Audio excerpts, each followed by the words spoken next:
wind howled through the cracks in the old lighthouse, rattling the windows like an uninvited guest demanding entry. Edward Grayson hunched over a worn wooden desk, barely noticed. For years, the coastal gales had been his constant companion, and tonight's storm seemed no different. Just another reminder of how far Blackthorn Lighthouse stood from the nearest human soul. Outside, the waves crashed against the jagged cliffs, sending sprays of salt water against the stone walls of the lighthouse. Edward could feel the building tremble slightly beneath him, as if even it was beginning to tire of holding fast against the endless assault of the sea. With the click of his pen, he made the final notation in the logbook and shut it, sealing away another uneventful night. But something felt wrong. He leaned back in his chair and listened. It wasn't just the wind. There was something else in the air, something that raised the hairs on the back of his neck. A low sound, almost like a distant bell, carried faintly from the shore.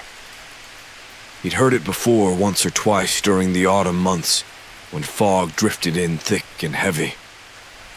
But tonight, the sky was clear, save for a smattering of dark clouds skimming the horizon. There was no reason for the bell to toll, no ship to signal. Edward rose from his desk, his joints stiff from hours of sitting, and moved toward the narrow window beside the lighthouse door. The light from the great beacon above rotated slowly, casting long beams over the churning waters below. For a moment, all seemed normal. The rocks, the sea, the foam crashing along the shore. Then, in the distance, he saw it. A figure standing on the rocks. Edward blinked. No one came this far down the coast, especially not in weather like this. The figure was motionless, silhouetted by the dim light from the tower. It stood unnaturally still, as though waiting. A cold shiver crawled down Edward's spine. His pulse quickened, a sudden sense of unease flooding his chest. He squinted, trying to make out details in the dimness, but the figure remained shrouded in shadow. "Who could be out there at this hour?" he muttered under his breath. He grabbed his heavy oilskin coat and stepped outside, bracing himself against the bite of the wind. The salty air stung his eyes, but he kept them locked on the figure as he descended the winding stairs of the lighthouse and stepped onto the rocky path leading down to the shore. The figure hadn't moved. Edward drew closer, his boots crunching over loose gravel and broken shells. The air felt colder the nearer he got to the water's edge, a chill that seemed to seep into his bones. As he approached, he could finally make out more details. The man's clothing was drenched, his jacket hanging in tatters. His head was lowered, hiding his face beneath a dripping cap. "Hello there," Edward called, his voice barely rising above the sound of the crashing waves. "Are you all right? Do you need help?" No response. The man remained perfectly still. Edward's heart raced, and every instinct told him to turn back to the safety of the lighthouse. But something in the man's rigid posture kept him rooted to the spot, unable to turn away. Suddenly the figure moved. Not a step, not a sway, just the slow, deliberate lift of his head. When his face was finally revealed, Edward's breath caught in his throat. The man's eyes glowed faintly in the dark, hollow and empty, like twin lanterns extinguished at sea. Edward staggered back, his hand flying to his mouth to stifle a gasp. His mind screamed at him to run, but his feet felt glued to the cold, wet ground. "You..." The figure's voice was barely a whisper, rough as if it had not been used in years. "You're the keeper, aren't you?" Edward nodded, though his voice had abandoned him entirely. The man took a step forward, water spilling from his boots, as if he had just risen from the depths of the ocean itself. "They're coming," the man rasped, his voice filled with the hollow finality of the grave. and they won't stop until you've given them passage." Before Edward could respond, the figure collapsed into a heap of soaked clothes and bones, leaving behind nothing but the faintest wisp of mist drifting over the rocks. The echo of the man's words clung to the air long after he had vanished. Edward stood frozen, staring at the crumpled remains on the rocks, his mind struggling to comprehend what had just happened. The wind had died down to a whisper, leaving the night unnervingly still. The stormy sea rumbled in the distance, but the lighthouse's beam swept its familiar path, indifferent to the horrors unfolding beneath it. Edward forced himself to move, his legs trembling as he backed away from the spot where the man had stood. If he had truly been a man at all. What remained of the figure was almost indistinguishable from the tangled seaweed scattered across the shore. He didn't dare touch it. Instead, he turned and fled up the narrow path toward the lighthouse, his breath coming in shallow, panicked bursts. Inside, the thick door slammed shut behind him with a loud crack. Edward leaned against it, his heart pounding as if it might break free from his chest. His hands shook violently, and he wiped at his forehead, though it was cold sweat, not rain, that slicked his skin. "What in God's name?" he whispered, staring down at his soaked boots. The image of those hollow eyes, empty but filled with accusation, flashed in his mind. He squeezed his eyes shut, trying to shake the vision, but it clung to him like a wet cloak. A soft tap on the window shattered the silence. Edward's eyes shot open. The tap came again. Deliberate, rhythmic. Someone was outside the lighthouse. Impossible, he thought. There was no way anyone could have followed him that quickly, and certainly not up the slippery, winding path in the dark. His first instinct was to ignore it, to wait for whoever, or whatever, was out there to leave. But the tapping grew louder, more insistent, until it seemed to echo through the entire room. Slowly, Edward stepped toward the window, his heart hammering with each step. When he reached the window, he peered through the fogged glass. His breath caught in his throat. A second figure stood there, barely visible through the mist. This one, too, was drenched, its clothes clinging to its body as if it had emerged from the sea. The figure's head was bowed, but Edward could make out the unmistakable shimmer of wet skin, pale and unnatural. The tapping stopped. "Who are you?" Edward muttered, his voice barely audible, as if speaking too loudly might invite something worse. The figure lifted its head, and Edward felt that same sinking dread he had felt moments ago on the shore. This one was not the man from before, but it had the same hollow, glowing eyes, void of life yet burning with something terrible. The figure's face was gaunt, its mouth twisted in a permanent grimace, as if it had tasted death and found it bitter. The ghost moved toward the door, and Edward heard the heavy thud of footsteps on the stones outside. He stumbled back, desperate to put distance between himself and the thing approaching his home. The doorknob rattled violently. "They are coming." The voice from the shore echoed in his mind. Edward grabbed a lantern and lit it with shaking hands, though he knew it would do little to protect him. The flames flickered, casting jittery shadows across the room. He stood, holding the lantern out before him as if it were a shield, as the door creaked open. The figure stepped inside. Water pooled at its feet, and the stench of brine filled the air. The ghost raised its head, and for the first time Edward heard its voice. It was low and raspy, like the sound of wind scraping over stone. "We were promised a guide," it hissed, the words slithering from its throat. "Promised passage. You are the keeper and you will see us through." Edward shook his head, taking a step back, his back now against the far wall. "I don't know what you're talking about," he stammered. "What promise? Who are you?" The figure's face twisted into something almost human, a hint of sorrow beneath the horror. "We were lost, left to the sea.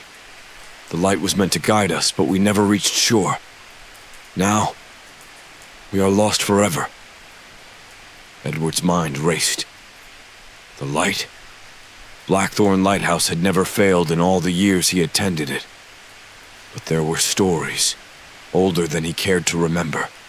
Ships that had vanished, swallowed by the fog, never to be seen again. "I can't help you," Edward whispered. "I don't know how." The ghost moved closer, its voice growing colder. "Then we will take the living with us, until we are given passage." Suddenly, a distant toll of a bell echoed across the water, deep and mournful. The figure turned toward the sound, its form flickering like a candle flame caught in the wind. "They are coming," the ghost rasped, before dissolving into mist and water, leaving Edward alone in the cold, silent room.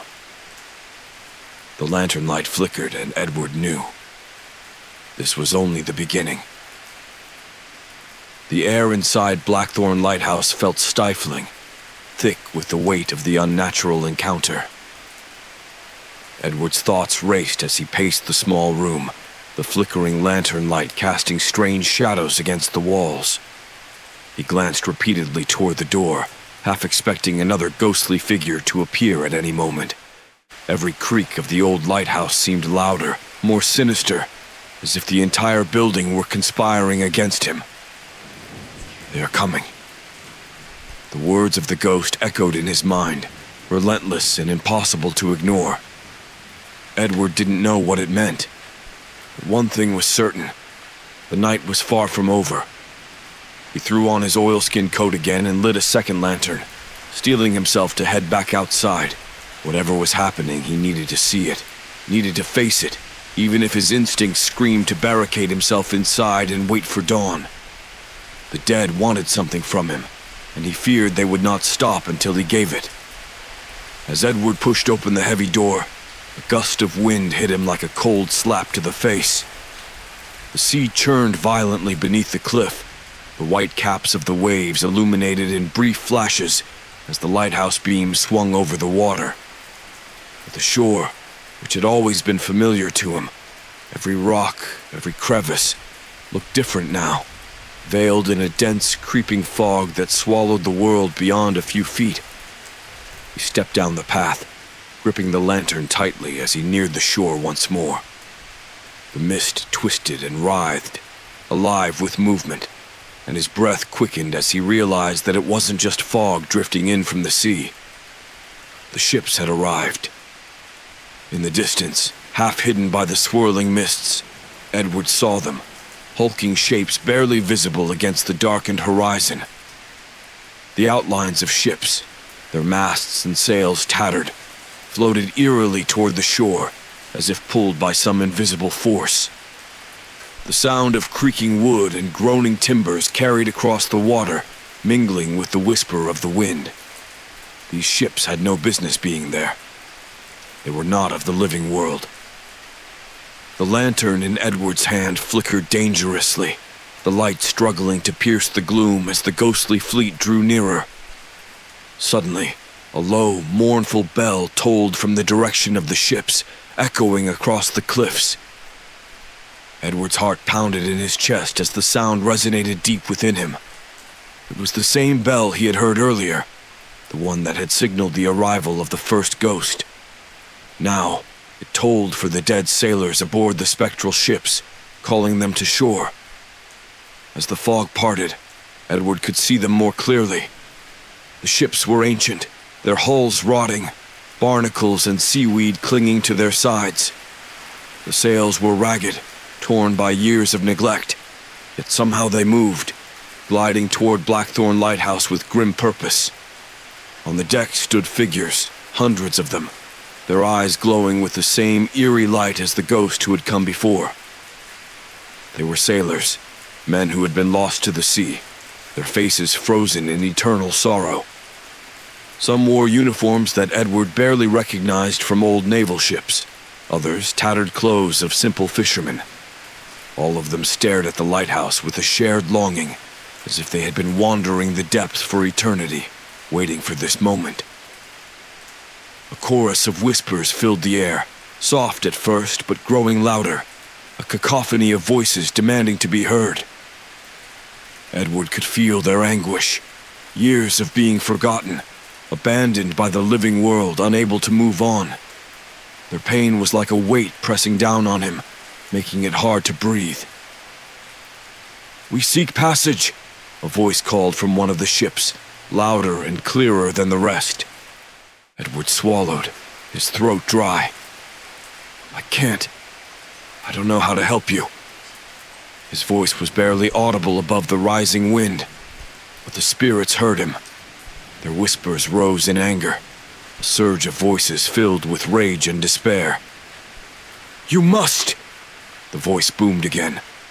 "We were promised the light would guide us to safety, but we were left to drift in the storm, forgotten.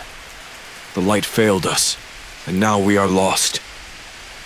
Edward's mind raced, trying to make sense of it all.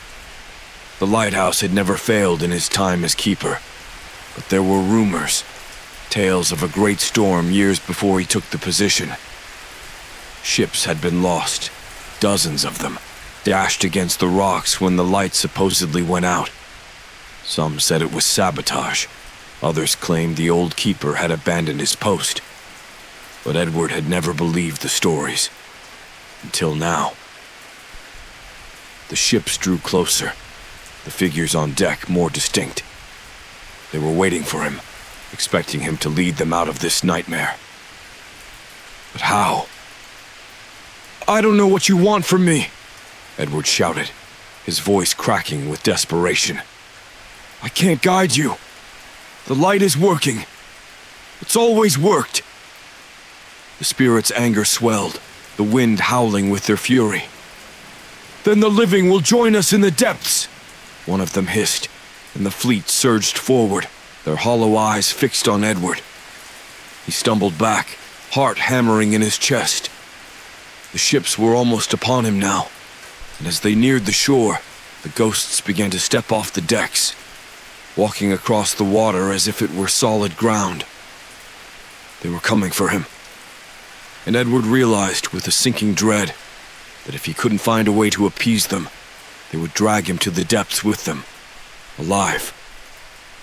The storm had worsened, the winds howling like 1,000 tormented souls. Waves crashed against the cliffs below, sending plumes of salt spray high into the air. Edward clutched his lantern tightly, his knuckles white, as he backed away from the shore. The ghostly fleet was too close now. Its sailors, with their hollow, glowing eyes, continued to emerge from the mist, their broken bodies trailing seaweed and the stench of decay. They moved slowly but with purpose, as though every step brought them closer to some long-awaited resolution. And behind them, the tolling of that damned bell, the relentless, mournful sound that echoed in Edward's skull. His mind spun, desperately searching for a solution. What did they want from him? The light had always been his duty, his purpose, and he had never failed to keep it burning through the darkest of nights. But these sailors, they were from another time, another tragedy. Something had gone wrong years ago, something he couldn't fix. The whispers began again, swirling in the wind, rising from the depths of the ocean. This time they were clearer, distinct voices merging into one terrible chorus. Edward could hear them, pleading, accusing, their words filled with rage and sorrow. "We trusted the light. It failed us. We were lost." The voices were everywhere now, louder and louder, until it felt as though they were inside his head, suffocating his thoughts. Edward dropped to his knees, pressing his hands to his ears, but the whispers only grew stronger, vibrating through his bones. "You cannot escape us. You will guide us or join us. Through the fog of his panic, Edward's mind clung to a single thought. The ledger. Old, forgotten memories surfaced. Stories he had heard when he first took the job at Blackthorn Lighthouse. There had been whispers among the villagers, rumors of ships that had vanished in a great storm decades ago. The names of those lost sailors were recorded in an ancient logbook, one that had been passed down from keeper to keeper, now collecting dust somewhere in the lighthouse. Maybe. Edward scrambled to his feet and rushed back toward the lighthouse, his heart pounding with desperate hope. The wind lashed at him, and the voices of the dead howled in protest, but he forced himself onward, barely making it through the heavy door before slamming it shut behind him. Inside, the lighthouse felt colder than it ever had, as if the spirits had seeped into its very walls. The lantern's flame flickered weakly, casting erratic shadows across the cramped room. Edward ignored the unease clawing at him and frantically tore through the shelves, searching for the old ledger. His breath came in ragged gasps as he pushed aside books and papers, his fingers trembling. Finally, beneath a pile of weathered maps, he found it. A thick, leather-bound book, its cover cracked and worn from age. He dragged it out and set it on the desk, his hands shaking as he opened it to the yellowed pages within. The names were written in neat, precise handwriting, stretching back for decades. Each entry listed the ships that had passed through Blackthorn's waters, some marked with dates of safe passage, others marked with the chilling phrase, "Lost to the sea." Edward flipped through the pages until he reached the date that the villagers had always whispered about, the night of the great storm. His eyes scanned the entries, his heart sinking as he saw the names of the ships that had disappeared, their crews listed beside them. The Morning Star, the Lady of Mercy, the Tempest Queen, all lost. The final entry was a name that sent a chill down Edward's spine, the Phantom Belle. The ship was marked as missing, but there was no date beside it, no notation of a storm or a wreck. It was as if the ship had simply vanished without a trace. The name matched the strange tolling Edward had been hearing, as if the ship were calling out to him from the depths. His fingers traced the faded ink, his mind racing. The ledger was old, but maybe, just maybe, there was some way to use it, some way to give the dead what they wanted. He could feel the weight of their gazes pressing in on him, the cold, spectral presence growing stronger, as if they knew he was close to an answer. Guide us, or be damned. The voice was right behind him now, and Edward spun around, his eyes wide with terror. A figure loomed in the doorway, the same ghostly sailor who had first appeared to him on the shore. His wet clothes dripped onto the floor, leaving dark stains, and his glowing eyes bored into Edward's soul. The sailor took a step forward. The ledger holds the key.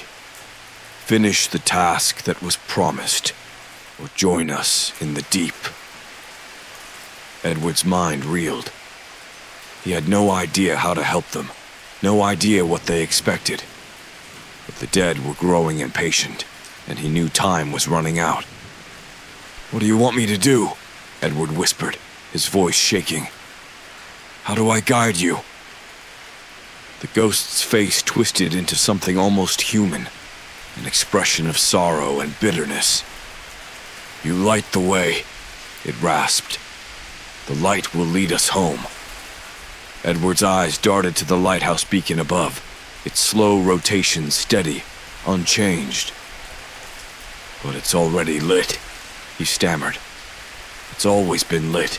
The ghost's expression darkened, and the voices swelled in fury, the weight of the ocean pressing in from all sides. "Then why are we still here?" Edward's pulse thundered in his ears as the specter's question hung in the cold air.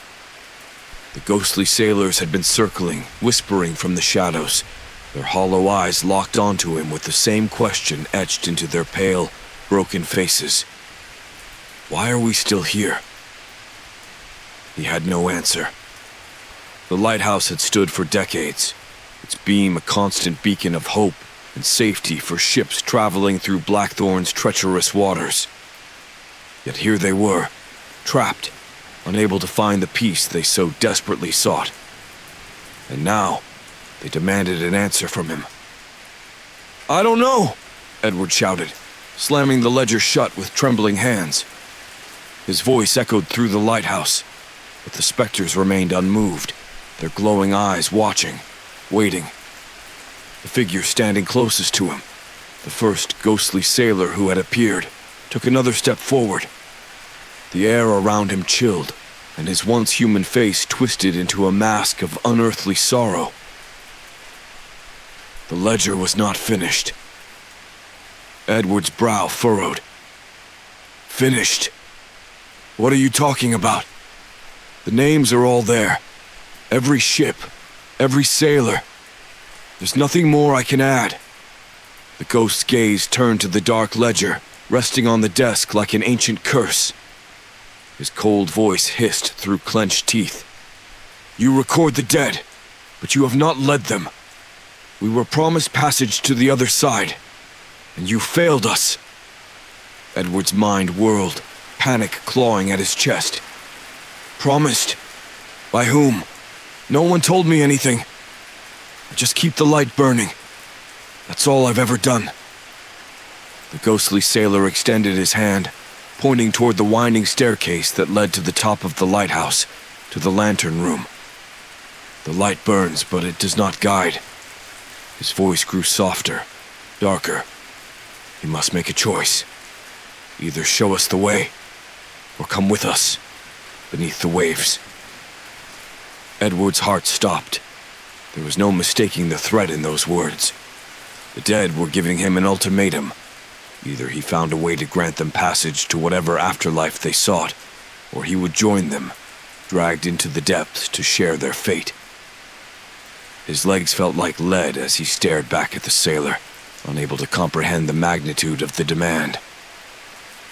I don't know how," Edward whispered, his voice barely audible, trembling with fear. The sailor's expression remained fixed, neither angry nor pleading, but cold and final. "Find a way. You are the keeper. You hold the key." Edward staggered backward, gripping the edge of the desk for support as the ghost disappeared into the shadows, his form fading into the mist that seemed to gather within the walls. The other voices quieted, though their presence still loomed, waiting. "Find a way." His eyes darted toward the staircase. There was something about the light, something about the way the ghost had spoken of it. His stomach churned with dread. There was only one way to find out. With shaky resolve, Edward grabbed the lantern and began climbing the spiraling staircase to the lantern room above. As he ascended, the wind outside grew fiercer, howling through the cracks in the stone walls. The air grew colder, and the voices of the dead swirled around him, rising with every step, though he could no longer make out their words. His fingers brushed the worn, icy railing as he reached the top and stepped into the lantern room. The giant beacon rotated slowly, casting its long, sweeping beam out into the night. From this height, Edward could see the mist stretching far out to sea, where the ghostly fleet still lingered, anchored in the fog, their spectral lights flickering dimly. He moved closer to the beacon, watching as the light continued its steady revolution. For years, he had taken solace in its bright, reliable presence. But tonight, there was something different about it, something that had gone unnoticed until now. It felt weaker, less vibrant, as if the light was no longer reaching where it needed to go. Edward stared at the oil reservoir beneath the lantern. It was full, as it always had been. Nothing was wrong, at least nothing visible. Then why won't it guide them? Frustration boiled inside him. mixing with the fear clawing at his mind. He thought of the ledger, of the countless names recorded within its pages. Each sailor lost to the sea, each life unfinished. What had they been promised? And who had failed them? Suddenly, a thought struck him. It was not the light itself that was broken. It was the intent behind it. The light had been burning for years. Perhaps it had stopped serving its true purpose long ago. Maybe the souls of the dead needed something more than just a bright flame.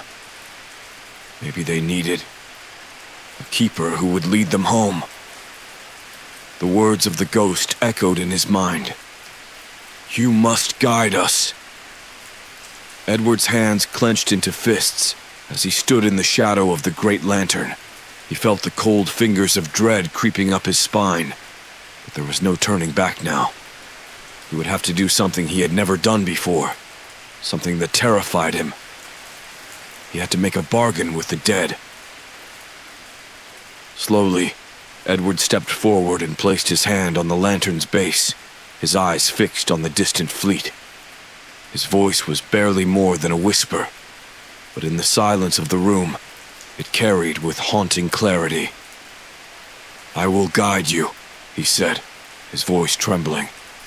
"I will light the way, but only if you let me live."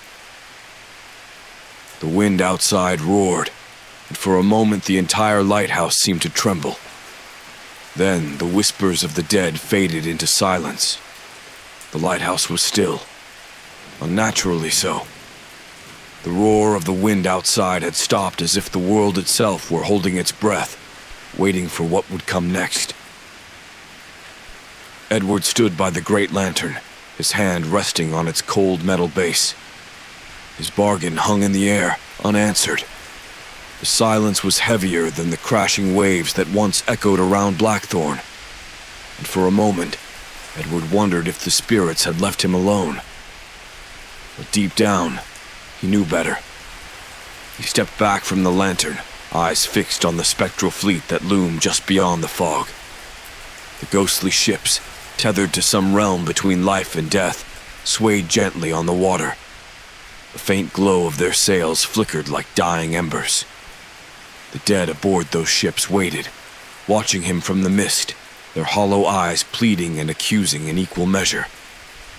Then, slowly, something shifted in the room. The temperature dropped further, the air growing icy and brittle. Edward turned, his heart pounding. A single figure emerged from the shadows, its outline more defined than before, as though accepting Edward's bargain had strengthened its presence in the world. It was the same ghostly sailor who had first appeared on the shore, his soaked, tattered clothes hanging loosely from his body. His face was gaunt, pale, but now there was something different in his eyes, something that hadn't been there before, a flicker of hope. "You have agreed to guide us," the ghost said, his voice a hollow echo, though the anger that once filled it had softened. "We will follow, but you must complete the journey." Edward swallowed hard. "What do I have to do?" The ghost pointed toward the great beacon. "Turn the light toward the sea. Let it shine where it has never shone before." Edward glanced at the lantern, confusion swirling with dread. The lighthouse's beam had always rotated in a slow, steady rhythm, casting light in every direction to guide ships safely through the rocks. Turning the light to focus only on the ghostly fleet went against everything he'd ever known about his duties as keeper. "What will happen to the living ships?" Edward asked, his voice low. The ghost's hollow eyes gleamed. "This night is not for the living." Edward's chest tightened. A cold realization washed over him. To guide the dead meant abandoning the living.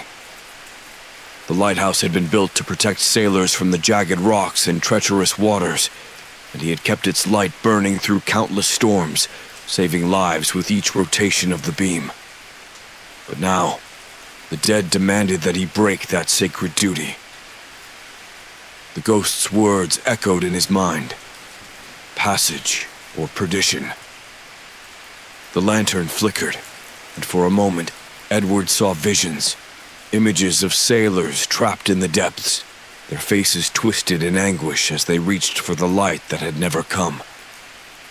The cold fingers of the ocean dragging them down, their lives extinguished in the dark.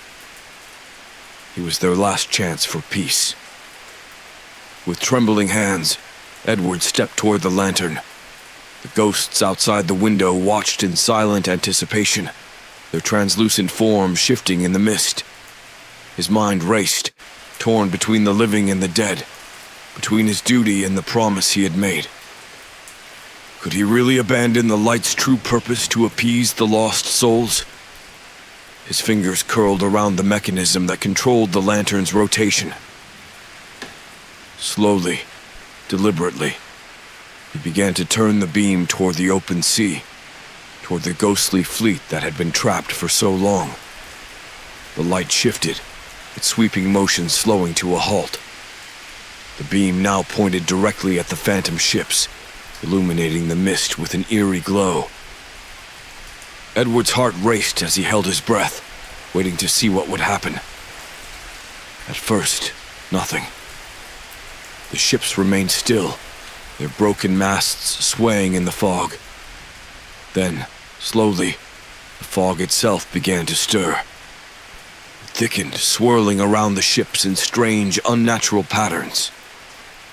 The dead aboard the vessel stirred, their hollow eyes flickering with anticipation. The light seemed to grow brighter, piercing through the mist, drawing the ships closer to shore. The mournful toll of the bell echoed once more, and the sound vibrated through Edward's bones. The ships began to move, not toward the lighthouse, but back out to sea. The waves parted, and the spectral vessels glided across the water, as though finally answering a call they had long awaited. The dead were leaving. Edward watched in disbelief as the ships, one by one, vanished into the mist, their ghostly forms dissolving into the night. The faces of the sailors, once twisted in torment, softened into expressions of peace. The last ship to leave was the Phantom Bell, its tolling growing fainter and fainter until the two disappeared into the fog. The wind returned, gently at first, then stronger, whipping the sea into motion. The beam of the lighthouse flickered before resuming its usual rotation, casting its light back over the living waters. The night returned to its natural state, as though nothing unusual had happened at all. But Edward knew better. He had felt the weight of the dead, had made a bargain with them, and now he was alone once more. The door to the lantern room creaked open behind him. Edward turned slowly, expecting to see one final ghost. But there was no one, just the night and the wind. He let out a long, ragged breath and descended the stairs, his legs weak, his mind spinning. As he reached the bottom, he opened the ledger on the desk, staring at the names of the lost sailors. He picked up his pen with trembling hands and made one final entry. Guided into the light. The whispers had finally gone silent, but as Edward glanced toward the sea one last time, he couldn't help but wonder, would the dead truly stay gone? Or had he merely delayed their return for another keeper to face on a distant, storm-tossed night?